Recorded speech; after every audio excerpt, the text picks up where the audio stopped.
एक गांव में एक बहुत बड़ा तालाब था। वो तालाब हमेशा मछलियों से भरा रहता था। कई मछुआरे उसमें मछलियां पकड़ते थे। हर साल उस तालाब के लिए नीलामी होती थी। हर साल कोई ना कोई धनवान उस नीलामी में भाग लेकर उस तालाब का मालिक बन जाता। इस तरह जिस व्यक्ति ने नीलामी में उस तालाब को जीता, उस साल के लिए सारे मछुआरे उस व्यक्ति को पैसे देते थे। उन्हीं मछुआरों में से था एक बूढ़ा मछुआरा जिसका नाम था सुनील चकमा। चकमा जो मछलियां पकड़ता उसे घर के पास ही एक ठेले में रखकर बेचता था और साथ ही अपनी पत्नी द्वारा बनाए गए मछली की सब्जी और फिश फ्राई चावल के साथ बेचकर उससे भी पैसे कमाता था।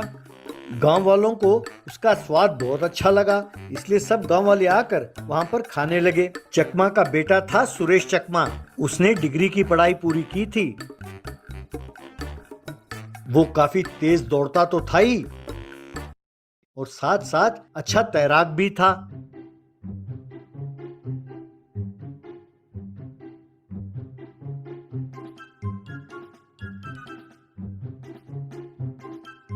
उसने तैराकी के मुकाबले में बहुत सारे मेडल्स जीते थे।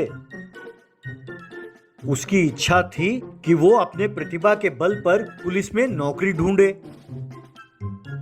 एक बार उसने एसआई के पोस्ट के लिए कॉम्पिटिटिव एग्जाम्स लिखे और साथ साथ मेडिकल, फिजिकल सब टेस्ट में भी वो उत्तीर्ण हुआ।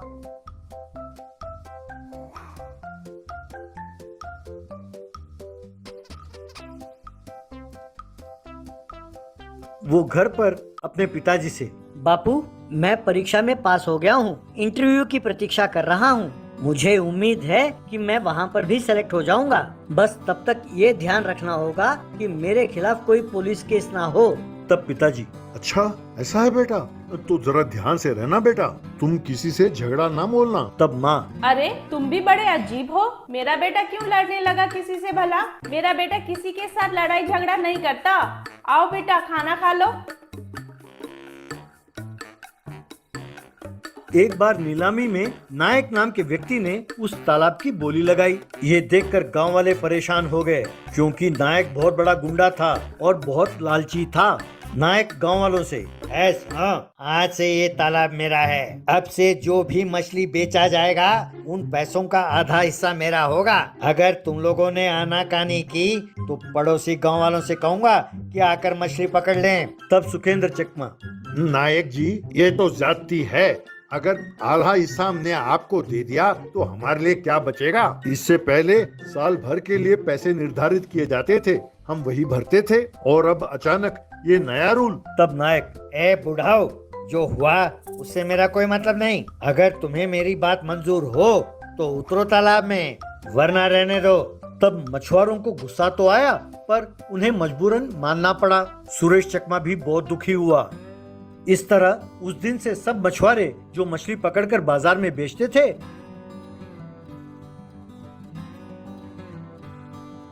उसका आधा कमाई लाकर नायक को देते थे। जो थोड़े बहुत पैसे बच जाते थे वो लाकर घर में अपने पत्नियों को देते थे और बहुत दुखी होते थे। एक दिन नायक अपने आदमियों को लेकर मछुआरों के ठेले के पास आया। क्यों रे बुढ़े, तू किसे धोखा देना चाहता है? चुपचाप मुझे जो पैसे मिलने चाहिए वो मुझे दे दो। तब सुरेंद्र चकमा, ये क्या कह रहे हो साहब? आज मैंने 50 किलो मछली पकड़ा था, उसमें से आधा यानी 25 किलो मछली के पैसे मैं पहले ही आपको दे चुका हूँ। अब भला मैंने इसमें धोखा क्या किया? तब नायक, अरे वो तो ठीक है, लेकिन ये जो तुम फिश फ्राई और मछली की सब्जी बनाकर बेच रहे हो, इन पैसों का क्या? ये तेरे बाप की कमाई है, निकालो पैसे। तब सुरेश चकमा, नायक जी, जरा सोच समझ के बात कीजिए। आपका हिस्सा आपको दे दिया है, जो बचा हिस्सा है उसे हम जो मर्जी करें। आपसे मतलब? बड़ों से ऐसी बात की जाती है? तब नायक, क्या बकवास कर रहे हो? इसमें बड़े छोटे क्या होता है?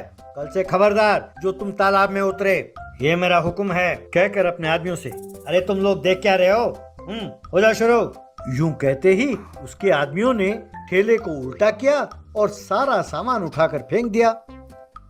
तब नायक को गुस्सा आया और उसने उन्हें मारा। जवाब में उन लोगों ने भी नायक को मारा। इस तरह नायक और उसके आदमियों को सुरेश चकमा ने खूब मारा।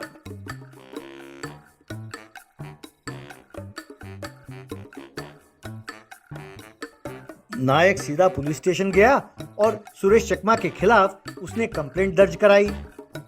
बाद में एसआई सुरेश चकमा से, बेटे तुमने ये क्या कर दिया? मैंने उससे बहुत मिन्नतें की लेकिन वो माना नहीं। मैंने उसे समझाया कि वो केस वापस ले ले, तुम्हारे नौकरी का सवाल है, पर वो माना नहीं।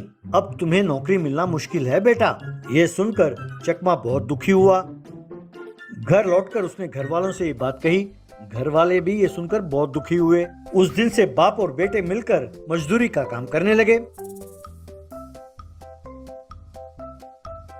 एक दिन सुरेश चकमा तालाब में तैराकी कर रहा था।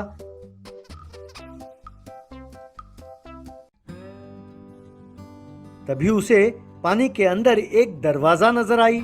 ये देखकर उसके दिमाग में एक आइडिया आया। वो तुरंत घर पहुंचा और अपने बाप से कहा कि उन्हें क्या करना होगा। दोनों मिलकर घर के सामने ही एक बड़ा सा सुरंग खोदने लगे।